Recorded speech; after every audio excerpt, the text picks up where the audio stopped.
Hello दोस्तों, कैसे हो आप सभी। मैं आपका अपने यूट्यूब चैनल पर दोस्तों स्वागत करता हूं।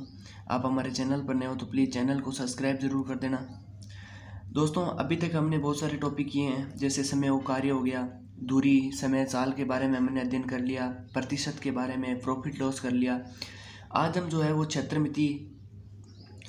क्षेत्रमिति टॉपिक के बारे में चर्चा करेंगे। सबसे पहले इसमें बेसिक जो होता है आकृतियाँ, उनके बारे में अगर हमको नॉलेज हो गया तो हम इन आकृतियों से बनने वाले जितने भी प्रकार के क्वेश्चन हैं वो बहुत ही आसानी से निकाल सकते हैं।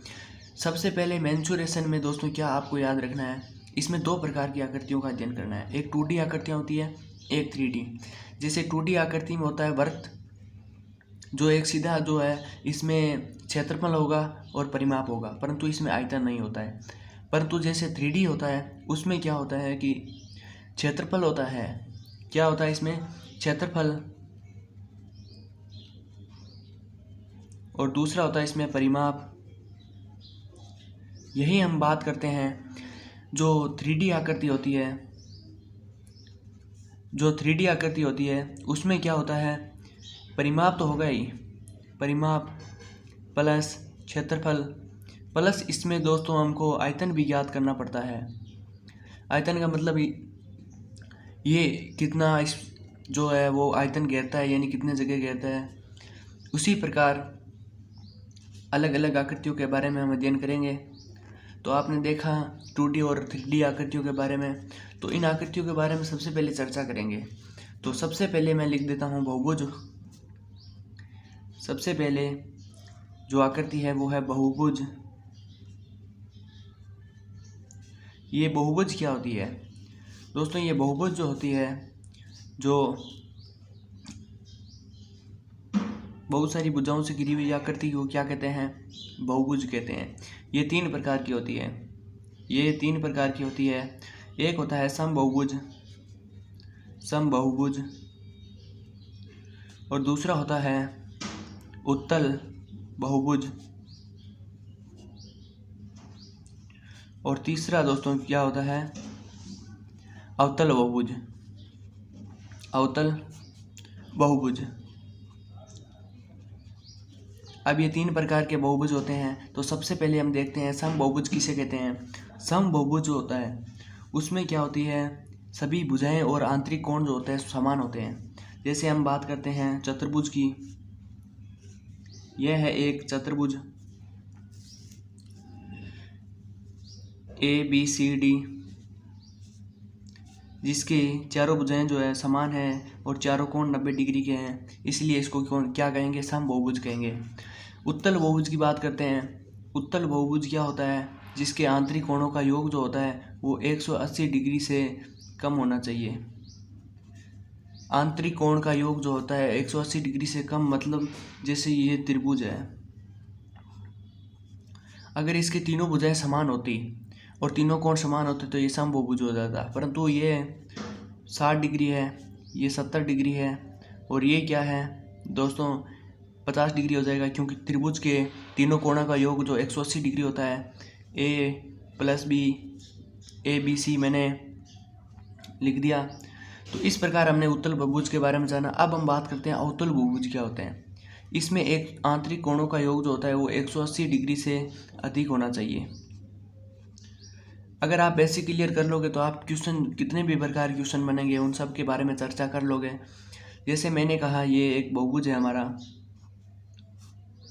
6 भुजाओं का, इसका ये कोण है 200, मान लेते हैं 25 डिग्री का है। तो इसमें आंतरिक कोण का मान जो होता है वो 180 डिग्री से अधिक होना चाहिए। इसको अवतल बहुभुज कहते हैं। अब कुछ आकृतियों के बारे में हमने बहुभुज देखा। अब हम दूसरी टाइप है, और इसमें एक जानकारी और ले लेते हैं कि इसमें विकर्ण कैसे ज्ञात करते हैं। जैसे इसमें है विकर्ण कितने बन सकते हैं, तो विकर्णों की संख्या के लिए आपको क्या करना है? फॉर्मूला लगाना है। कौन सा? n-3/2। इस फॉर्मूले से आप क्या है, कितने इसमें, जैसे इसकी भुजा कितनी है, ये भुजाएं होती है, n जो है वो क्या है? भुजा। तो आप बता सकते हो इसमें कितने विकर्ण बनेंगे। तो इसमें 4 भुजा है, इसमें क्या है? 1 2 3 4, 4 भुजाएं, 4 का मान यहाँ रख देते हैं। तो दोस्तों क्या हो जाएगा 4, इसकी जगह 4 रखेंगे, 4 - 3 कितना हो जाएगा 1/2, यानी 4 में 2 का भाग जाएगा, 2 बच जाएगा, यानी इसमें 2 विकिरण बनेंगे। क्लियर हो गया? कैसे बनेंगे? एक इधर बन जाएगा, एक इधर बन जाएगा। अब हमने विकिरणों की संख्या तो ज्ञात कर ली। अब जैसे समबाहुभुज है उसमें हमको कैसे ज्ञात होगा कि इसमें जो है कोणों का योग कितना होगा? उसके लिए कोणों का योग के लिए एक फॉर्मूला होता है। कोणों का यानी इसमें कोणों का योग कितना है? जैसे ये 4 भुजाओं का है, 4 कोण बन रहे हैं, इसमें कोणों का योग कैसे ज्ञात करते हैं? तो उसके लिए एक फॉर्मूला होता है 2n - 4 × 90 डिग्री। तो n की जगह आपको 4 रखना है, n की जगह आपको क्या रखना है? 4 रखना है। तो 2 × 4 - 4 × 90 डिग्री, तो यहाँ हो जाएगा 4 दूनी 8, 8 में से 4 गए 4, तो 4 × 90 डिग्री बराबर 360 डिग्री। यानी मैं इसमें कहने का मतलब है कि इसमें कितना, चारों भुजाओं का योग कितना होगा, चारों कोणों का योग कितना होगा? 360 डिग्री होगा।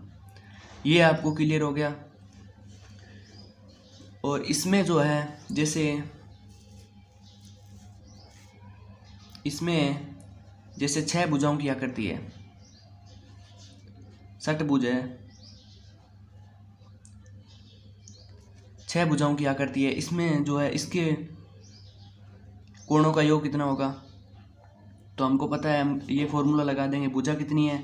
2n, n की जगह 6 लिख दिया, -4 × 90 डिग्री, तो ये हो जाएगा 6 दूनी 12 -4 × 90 डिग्री, तो 12 में से 4 गए 8 × 90 डिग्री, यानी 9 8 72, यानी इसमें जो है वो भुजाओं का योग कितना होगा? 720 डिग्री भुजा बनेगी। कोणों का योग कितना होगा? मेरे को भुजा याद रह रहा है, कोणों का योग 720 डिग्री होगा। किसी भी आप आकृति का क्या है, इस फॉर्मूले से जो समभुज होना चाहिए, यानी जिसमें जो सभी भुजाएं समान होनी चाहिए प्लस आंतरिक कोण समान होना चाहिए और भुजाएं समान होनी चाहिए। यहाँ तक क्लियर हो गया। अब हम बात करते हैं किस बारे में? वर्त के बारे में। दूसरा टॉपिक है वर्त, दूसरी आकृति हो गई, बहुभुज के बारे में देखा। अब हो जाएगा हमारा वर्त। ये हमारा वर्त है 2D आकृति का, जिसका परिमाप क्या हो जाता है? परिमाप यानी ये जो लंबाई होती है इसी को परिमाप कहते हैं। तो हम जानते हैं कोण जो होता है, आपको ये याद रखना है, कोण जो होता है, जैसे ये कोण है, जैसे हम प्रकार से एक चाप काटते हैं, ये पूरा चाप होता है और मैंने इतना चाप काटा है, इतना चाप काटा है, और ये इसकी जो होती है वो क्या होती है आपको पता ही है, त्रिज्या होती है, पूरा व्यास होता है और ये इसकी त्रिज्या होती है।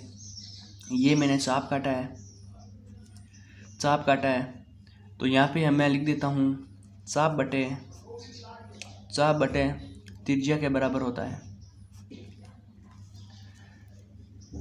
चाप बटे त्रिज्या के बराबर होता है। तो मैं यहाँ लिख सकता हूँ कोण जो होता है, पाई का मान होता है 180 डिग्री। तो ये कितने 2 पाई के बराबर है? कोण कितने बराबर है? 2 पाई के बराबर। तो 2 पाई बराबर हो जाएगा, चाप त्रिज्या को r से लिखते हैं, तो चाप बराबर 2 पाई r। तो अब आप ये कहोगे कि चाप जो है 2 पाई r के कैसे बराबर होगा? चाप में इस चाप की बात नहीं कर रहा हूँ, मैं एक बता रहा हूँ कि ये पूरा चाप है एक तरह का, और ये केंद्र से कितना कोण बना रहा है? 360 डिग्री। 360 डिग्री को हम 2 पाई बोलते हैं, और पाई बराबर जो होता है वो होता है 180 डिग्री, और 2 पाई कितना हो जाएगा? 360 डिग्री। एक पाई अलग होता है जिसका मान होता है 22/7। ये हम रेडियन कोण की बात कर रहे हैं। तो यहाँ तक क्लियर हो गया। अब हमारे पास क्या है? ये चाप ही है जो परिमाप है, यानी पूरा जो चाप है यही हमारे क्या होता है? परिमाप। तो परिमाप आपके पास आ गया, क्या हो जाएगा? 2 पाई r। इसी प्रकार हम देखते हैं इसका क्षेत्रफल। क्षेत्रफल क्या होता है? क्षेत्रफल होता है पाई r स्क्वायर। क्षेत्रफल क्या होता है? पाई r स्क्वायर, यानी पाई का मान यहाँ पे क्या होगा? 22/7 होगा। अब पूछ ले वर्त का क्षेत्रफल क्या होता है, पाई आर स्क्वायर। पाई का मान क्या होगा,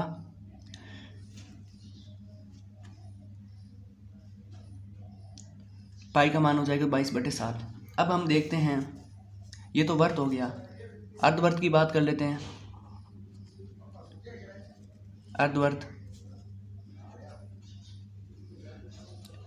अर्धवर्त की बात करेंगे, अर्धवर्त का परिमाप क्या हो जाएगा, अर्धवर्त का परिमाप आप बता सकते हो। यहाँ पे जो है 2πr है, पूरे वर्त का है, तो यहाँ पे ये आधी दूरी तय करेगा, आधा चाप काटेगा, यानी 180 डिग्री का, यानी ये हो जाएगा पाई आर हो जाएगा। ये हमारे पास परिमाप आ जाता है। तो आप बता सकते हो अर्धवर्त का क्षेत्रफल क्या होगा। दोस्तों यहाँ पे जो परिमाप होगा वो पाई आर हो जाएगा, और क्षेत्रफल पाई आर स्क्वायर ले रहा है यहाँ पे।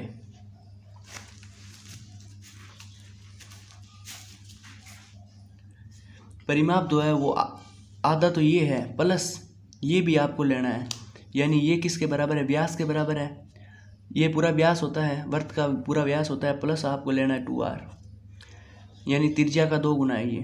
परिमाप का मतलब होता है कि ये जो है इसकी लंबाई कितनी है, ये इसका परिमाप होता है। यानी पाई आर तो इसका ही है, पूरे का था 2πr, परंतु आधे का हो जाएगा पाई आर प्लस इसका पाई आर। क्षेत्रफल हम जानते हैं, वर्त का 2πr स्क्वायर होता है, तो आप इसमें 2 का भाग दे देंगे क्योंकि ये अर्धवर्त है।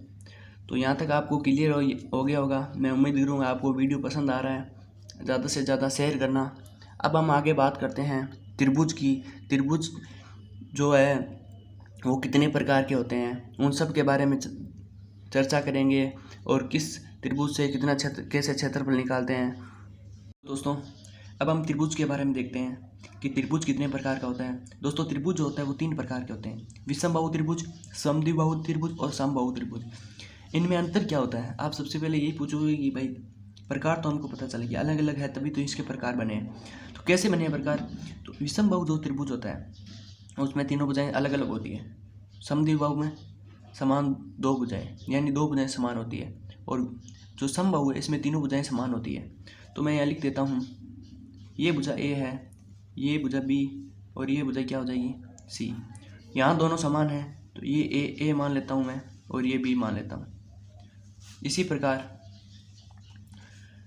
ये भुजा हो जाएगी ए, ये भी ए और ये भी ए, क्योंकि तीनों भुजाएं समान होती है। तो सबसे पहले बात करते हैं विषमबाहु त्रिभुज के बारे में, जिसकी तीनों भुजाएं अलग अलग होती है। तो उसका क्षेत्रफल जो होगा, इसका क्षेत्रफल क्या होगा दोस्तों, ये हो जाएगा अंडर रूट एस माइनस ए, एस माइनस बी और एस माइनस सी।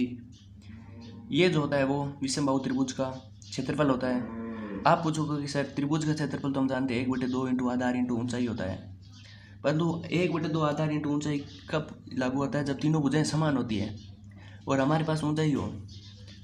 तो विषमबाहु त्रिभुज के लिए क्षेत्रफल ज्ञात करने का सबसे अच्छा फॉर्मूला है ABC। तो आपको पता है कि क्या हो जाएगी, भुजा हो जाएगी। जैसे एक भुजा ABC का मान 1 2 3 दे दिया तो आप पता चले, परंतु S जो है ये क्या होता है, S को बोलते हैं अर्ध परिमाप। S क्या हो जाएगा, अर्ध परिमाप। ये कैसे निकालेंगे, अर्ध परिमाप जो होता है वो होता है A + B + C/2, यानी तीनों भुजाओं का योग करके 2 का भाग लगा देना, वो आपके पास अर्ध परिमाप आ जाएगा। फिर अर्ध परिमाप का मान यहाँ रखोगे, यहाँ पे भी रखोगे, यहाँ रखोगे, और A का मान यहाँ से यहाँ रख दोगे, B ऐसे रख दोगे। तो ये होता है विषमबाहु त्रिभुज का क्षेत्रफल। इसी प्रकार हम बात करते हैं समद्विबाहु त्रिभुज। इसमें 2 भुजाएं समान होती है। ये जो है इसकी ऊंचाई होती है, आपको याद रखना है, जिसे बोलते हैं माध्यिका बोलते हैं। ये इसकी ऊंचाई हो जाएगी, ये भी इसकी ऊंचाई हो जाएगी। अब समद्विबाहु त्रिभुज है, इस समद्विबाहु त्रिभुज में आपको क्या करना है, सबसे पहले ये टोटल पूरा B है, तो ये क्या हो जाएगा B/2 हो जाएगा। तो आपको यहाँ पे याद रखना है इसकी ऊंचाई जो होती है, त्रिभुज का क्षेत्रफल 1/2 इंटू आधार इंटू ऊंचाई होता है। और ऊंचाई याद करते हैं कैसे, कर्ण स्क्वायर बराबर होता है कर्ण स्क्वायर बराबर आधार स्क्वायर b/2 स्क्वायर प्लस लंब स्क्वायर। तो लंब अगर h लंब बाहर चला जाएगा तो ये अंदर आ जाएगा a स्क्वायर। तो इसका मान क्या हो जाएगा 4a square minus b square upon 4। इसकी ऊंचाई आ गई। अगर इसकी ऊंचाई आ जाती है इस प्रकार। अब हम बात करते हैं समबाहु त्रिभुज की। समबाहु त्रिभुज की ऊंचाई कैसे ज्ञात करते हैं। अगर ये a दिया हुआ है, ये भुजा भी a दी हुई है, तो ये क्या हो जाएगा a/2। तो इसकी ऊंचाई किस फॉर्मूले से निकलेगी। तो हम जानते हैं लंब स्क्वायर बराबर होता है कर्ण स्क्वायर माइनस ये क्या नीचे आधार स्क्वायर अपॉन 2। तो यहाँ से ये हो जाएगा 2a स्क्वायर बटे 2। इस पूरे पे है दोस्तों, ये स्क्वायर जो इस पूरे पे है तो यहाँ पे 4 हो जाएगा।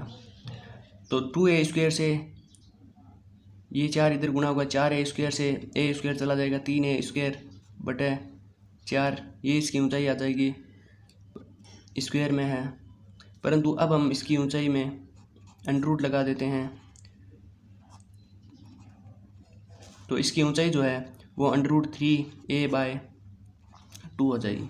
ये आपको याद रखनी है। समबाहु त्रिभुज के लिए ऊंचाई कैसे √3a/2 फॉर्मूले से। अगर आपके पास भुजा दी रखी होगी तो आप ये फॉर्मूला निकाल के ऊंचाई याद कर सकते हो। आपको बस ये याद रखना है। अब क्षेत्रफल की बात कर लेते हैं। समबाहु त्रिभुज का क्षेत्रफल हम जानते हैं क्या होता है 1/2 इंटू आधार क्या है a/2। आधार a है, पूरे की बात कर रहे हैं। आधार a है इंटू ऊंचाई कितनी है √3a/2। ये ऊंचाई है हमारे पास। तो हम बता सकते हैं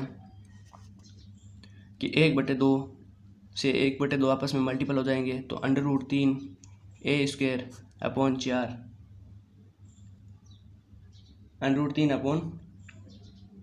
√3a स्क्वायर अपॉन 4 ये इसका क्या आ जाएगा क्षेत्रफल आ जाएगा।